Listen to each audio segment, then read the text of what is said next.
وہ جو اقبال نے کہا نا کہ لے گئے تسلیس کے فرزند میراث خلیل، کشت بنیاد کلیسا بن گئی خاک حجاز۔ تسلیس کے فرزند میراث خلیل لے گئے تھے، بیت المقدس ان کے کروسیڈرز کے قبضے میں آ گیا تھا 1099 میں، اور رہا تھا 1187 تک، 88 ایئرز۔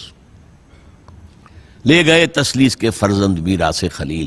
تو میراث موسوی جو تھی وہ منتقل ہو گئی محمد رسول اللہ صلی اللہ علیہ وسلم رات کی امت کو، ان کا قبلہ کینسل، یہ قبلہ آ گیا۔ تو سب سے زیادہ دکھ تو انہیں تھا۔ اب جو وہاں سے کاؤنٹر ریولوشنری موومنٹ آئی ہے وہ عبداللہ ابن سبا یہودی۔ بعض لوگ آج یہ بھی کہہ دیتے ہیں کہ یہ تو ایک ایسی ہی افسانوی شخصیت ہے، کوئی اس کا وجود ہی نہیں تھا، بڑی زیادتی کرتے ہیں، خاص طور پر ہمارے بعض اہل تشیع یہ کہتے ہیں، حالانکہ ان کی کتابوں کے اندر درج ہے کہ حضرت علی نے عبداللہ ابن سبا اس کے 40 ساتھیوں کو آگ میں زندہ جلوایا۔ رجال کشی کے اندر دیکھ لیجئے لکھا ہوا موجود ہے۔ لیکن چونکہ کچھ لوگوں نے شیعیت کے لیے لفظ سبائیت استعمال کرنا شروع کر دیا، اس لیے وہ ڈیفنس میں کہتے نہیں سبا تو یہ تو افسانوی شخصیت ہے، سبا کوئی تھا ہی نہیں عبداللہ ابن سبا۔ نہیں، عبداللہ ابن سبا ایک شخص تھا یہودی، وہ اسلام کا لبادہ اوڑھ کر آ گیا دارالاسلام میں، حضرت عثمان رضی اللہ تعالیٰ عنہ کا عہد۔ اور ایک مغالطہ میں چاہتا ہوں کہ ان دی فرسٹ انسٹنس دفع کر دوں۔ عام طور پر اتنی غلط طریقے سے تاریخ بیان ہوئی ہے کہ حضرت عثمان کے عہد خلافت کو سمجھتے ہیں پورا کا پورا عہد خلافت غالباً فتنوں ہی کے اندر تھا اور اختلافات ہی تھے اور خانہ جنگ۔ معاذ اللہ، ایسا نہیں تھا۔ طویل ترین دور جو ہے دور خلافت حضرت عثمان کا ہے، 12 سال۔ حضرت ابوبکر کے 2.5 سال، حضرت عمر کے 10 سال، دونوں کو جمع کریں گے تو عثمان کا، اور اس میں 10 سال بالکل اسی شان کے ہیں جو حضرت عمر کے خلافت کے شان ہے، کوئی اختلاف نہیں۔ اور فتوحات کا دائرہ بڑھتا چلا جا رہا ہے، تھمتا نہ تھا کس چیز سے سیل رواں ہمارا۔ اس کے آخری ایام میں یہ شخص آیا اور اس نے ایک تو یہ کیا کہ پرانی جو قبائلی عصبیت تھی اس کو زندہ کیا۔ خلافت تو بنو ہاشم کا حق ہے، محمد ہاشمی تھے صلی اللہ علیہ وسلم۔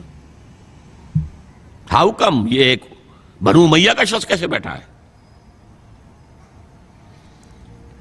دیکھیے اس شخص نے کتنا انتظار کیا۔ حضرت ابوبکر بنو امیہ میں سے نہیں تھے، لہذا یہ فتنہ اس کے خلاف نہیں ہو سکتا تھا، کیونکہ چشمک جو تھی وہ بنو امیہ اور بنو ہاشم کی تھی، بڑی پرانی تھی۔ یہ بڑے برابر کے یہ دو کلینز جو تھے مد مقابل تھے ایک دوسرے کے، باقی چھوٹے قبیلے تھے، بنو تیم ہیں، بنو عدی ہیں، لیکن مقابلہ تھا بنو امیہ اور بنو ہاشم کا۔ حضرت ابوبکر بنو تیم میں سے، حضرت عمر بنو عدی میں سے، بنو امیہ میں سے حضرت عثمان۔ اب اس کو موقع ملا، اب آیا یہ اموی، یہ بن گیا، یہ سب غاصب ہیں، ابوبکر بھی، عمر بھی، عثمان بھی۔ خلافت پہلے دن سے علی کی ہے اور اس کو ملنی چاہیے۔ اس سے آگے بڑھ کر، اور علی تو خدا ہے، انکارنیٹ، گاڈ انکارنیٹ، یہ اس کا عقیدہ جو اس نے پھیلایا۔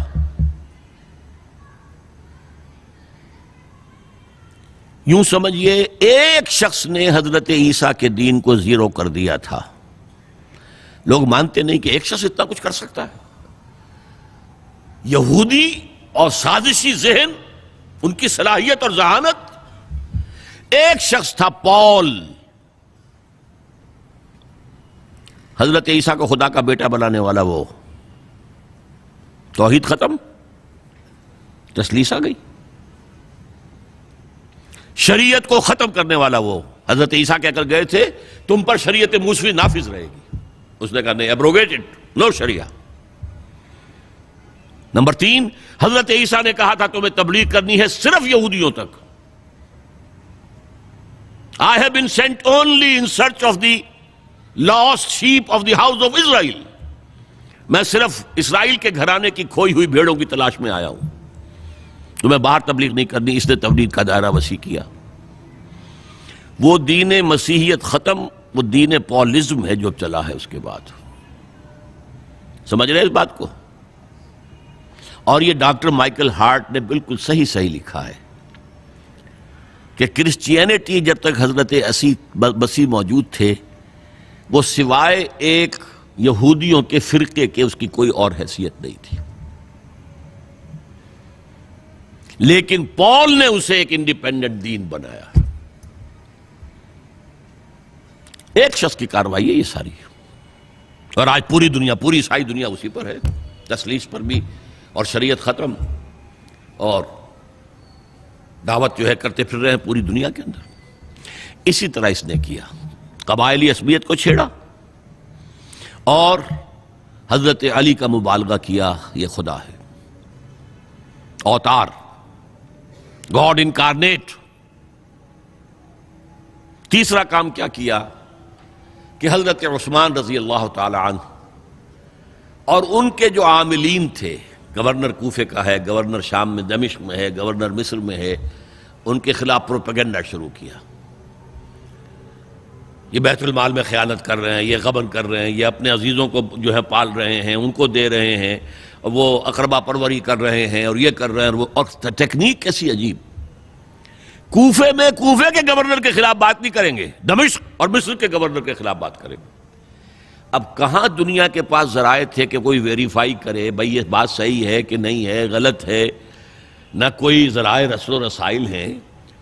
اور اگر آپ کوفے میں کھڑے ہو کر عثمان نے یہ کر دیا، عثمان نے یہ کر دیا، عثمان نے یہ کر دیا، یہ کر دیا، اب کون اس کو جو ہے اس کی تحقیق کر سکے گا؟ دمشق میں گئے ہیں تو دمشق کے گورنر کے خلاف کچھ نہیں، عثمان کے خلاف، اور کوفے کے گورنر کے خلاف، اور مصر کے گورنر کے خلاف. مصر میں گئے ہیں تو اس کے خلاف کچھ نہیں، دمشق اور کوفے کے گورنر کے خلاف اور عثمان کے خلاف. اور پھر ہر طرف سے بلوائیوں کو لا کر گھیراؤ کر لیا حضرت عثمان کے گھر کا. یہ تحریک ہے جو بہت زبردست کامیابی سے ہمکنار ہوئی. یہودی سازش. اب تمام صحابہ کہہ رہے ہیں حضرت عثمان سے کہ آپ ہمیں موقع دیں کہ ہم ان کا سر کچل دیں.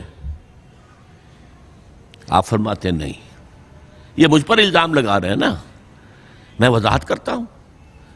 اپنے گھر کی چھت کے اوپر کھڑے ہو کر آپ نے کہا دیکھو یہ میں نے نہیں کیا، یہ میں نے نہیں کیا، میرے یہ احسانات بھول گئے ہو. حضرت علی نے مسجد نبوی میں کھڑے ہو کر جتنے الزامات لگائے تھے ان سب کی طرف سے برات کا معاملہ کیا کہ جھوٹ کہہ رہے ہو تم، عثمان پر کوئی غلطی جو ہے، کوئی خیانت ثابت نہیں. لیکن جنگ کی اجازت حضرت عثمان نہیں دے رہے. یہ میرے خون کے پیاسے ہیں نا، جب تک قتل نہیں کر لیتے جرم کہاں ہے؟ جب قتل کر لیں گے تم قصاص دے لینا. لیکن میں کسی کلمہ گو کی جان نہیں لینا چاہتا، صرف اپنی جان کے تحفظ میں. یہ ہے عزیمت کا پہاڑ. لوگ کہتے ہیں کمزور تھے. جان بچانے کے لیے تو آدمی پتہ نہیں کیا کچھ کر بیٹھتا ہے، اور طاقت ہو تو طاقت کو کیسے استعمال کرے گا. حضرت امیر معاویہ کی طرف سے پیغام پر پیغام آ رہے ہیں کہ اب ہمیں اجازت دیں میں فوجیں بھیجوں اور ان کا قلع کما کر دیا جائے. حضرت عمرو بن العاص کا پیغام آ رہا ہے مصر سے، اب ہمیں اجازت دیں. طلحہ، زبیر، علی اجازت مانگ رہے ہیں مدینے کے اندر، آپ اجازت دیں کہ ہم جنگ کریں ان سے. نہیں. آخر کار حضرت علی نے دونوں بیٹوں کو، حضرات حسنین، حضرت حسن، حضرت حسین، دروازے پر کھڑا کر دیا. پہرے دار حضرت عثمان کے، حضرت حسن، حضرت حسین کہ کوئی گھر میں داخل نہ ہونے پائے. پچھواڑے سے آئے ہیں اور شہید کیا ہے. میرے نزدیک تاریخ کی مظلوم ترین شہادت بمانی مقتول فی سبیل اللہ وہ حضرت عثمان ہے. بلکہ میں جرات کر رہا ہوں ذرا، آپ کو معلوم ہے علامہ اقبال سے مجھے کتنا تعلق قلبی ہے. میں نے ان کے ایک شعر میں ترمیم کی ہے، میں سمجھتا ہوں انہوں نے صحیح نہیں کہا. غریب و سادہ اور رنگی ہے داستان حرم، نہایت اس کی حسین ابتدا ہے اسماعیل. حضرت اسماعیل کو اللہ تعالیٰ کے حکم سے حضرت ابراہیم ذبح کر رہے تھے نا، اور حضرت حسین ذبح کر دیے گئے. تو گویا کہ ابتدا جس کی ہوئی تھی حضرت اسماعیل سے، اس کی انتہا حسین پر ہوئی۔ میں کہتا ہوں بالکل غلط۔ ان کو ذبح کر رہا تھا خلیل اللہ، اور ان کو قتل کر رہے ہیں یزیدی اور زیادی اور کوفی۔ کوئی تقابل ہے؟ وہ قتل نہیں ہوئے، یہ قتل ہو گئے۔ انہوں نے پیشانی خود رکھ دی۔ یہاں تو حضرت عثمان لڑتے ہوئے، حضرت حسین لڑتے ہوئے شہید ہوئے۔ کون سی چیز مشترک ہے؟ ایک مصرے میں جمع کر دیا ہے، صنعت لفظی تو آپ کہتے ہیں اس کو، لیکن کیا مشترک کیا چیز ہے؟ اور میں نے امید ہے علامہ اقبال سے ملاقات ہوگی اگر آخرت میں، تو وہ میری اس بات کو تسلیم کریں گے۔ میں نے اس شعر کا دوسرا جو مصرع ہے بدلا ہے، نہایت اس کی ہے عثمان، ابتدا حابیل۔ حابیل جنہوں نے کہا تھا بھائی جان آپ مجھے قتل کرنے کے لیے ہاتھ اٹھائیں گے تو میں اپنا ہاتھ نہیں اٹھاؤں گا آپ کو قتل کرنے کے لیے۔ عثمان نے کہا کہ میں نہیں کسی کو قتل کروں گا، کسی کلمہ گو کو، جو مجھے قتل کر دیں گے پھر ان سے قصاص لے لیں۔ عثمان کے پاس لاکھوں کی فوجیں، سٹینڈنگ آرمیز، پھر بھی انہوں نے اپنی جان دے دی۔ حضرت حسین بہرحال جتنے بھی افراد تھے بہادری سے، شجاعت سے لڑتے ہوئے شہید ہوئے، اس میں کوئی شک نہیں، لیکن لڑتے ہوئے شہید ہوئے نا۔ حابیل کی طرح یہ تو نہیں کہا کہ تم مجھے کرتے ہو تو کر دو، میں تو تمہیں قتل نہیں کروں گا، نہیں۔ بہرحال یہ جو تھا فتنہ، اس کو کہا ہے اور اس کو کتاب میں لکھا گیا، باقاعدہ ایک تصنیف ہے، الفتنۃ الکبریٰ، عظیم ترین فتنہ، حضرت عثمان کی شہادت۔ اس وقت عبداللہ ابن سلام رضی اللہ تعالی عنہ ایک یہودی عالم دین تھے جو اسلام لے آئے تھے، انہوں نے کہا تھا لوگو ڈرو، عثمان کے خون کا نہ بہانا۔ میں جانتا ہوں تاریخ بنی اسرائیل کی، اگر کبھی کوئی نبی جو ہے اگر شہید کیا گیا تو 70,000 آدمی اس کے بعد مارے گئے اللہ تعالیٰ کی طرف سے، اور نبی کا اگر کوئی خلیفہ قتل کیا گیا تو 35,000 آدمی مارا گیا ہے۔ تو اگر تم نے عثمان کو قتل کر دیا تو یہ خون کے دریا جو ہیں پھر آ جائیں گے امت کے اندر، باز آ جاؤ، خدا کے لیے باز آ جاؤ۔ لیکن نہیں، بہرحال حضرت علی رضی اللہ تعالی عنہ نے بلایا عبداللہ ابن سبا کو اپنے ہاں۔ تم کہتے ہو کہ میں خدا ہوں؟ ہاں آپ خدا ہیں۔ توبہ کرتے ہو کہ نہیں؟ نہیں۔ میں تمہیں زندہ جلا دوں گا، جلا دو، تم خدا ہو، ہماری آزمائش کر رہے ہو۔ حضرت علی نے عبداللہ ابن سبا کو 40 ساتھیوں سمیت زندہ جلوایا، اور یہ سارا کچھ معاملہ جو ہے یہ میں نے آپ کو بتایا اہل تشیع کی کتابوں میں موجود ہے۔ بہرحال یہ فتنۃ الکبریٰ ہے، جس کا نتیجہ کیا نکلا ہے آپ اچھی طرح سمجھیے۔ وہ شہادت علی الناس کا جو سیلاب جا رہا تھا، جس کی شان کیا تھی، علامہ اقبال کے الفاظ میں تھمتا نہ تھا کسی سے سیل رواں ہمارا۔ یہ جو سیل تھا کوئی روکنے والا تھا؟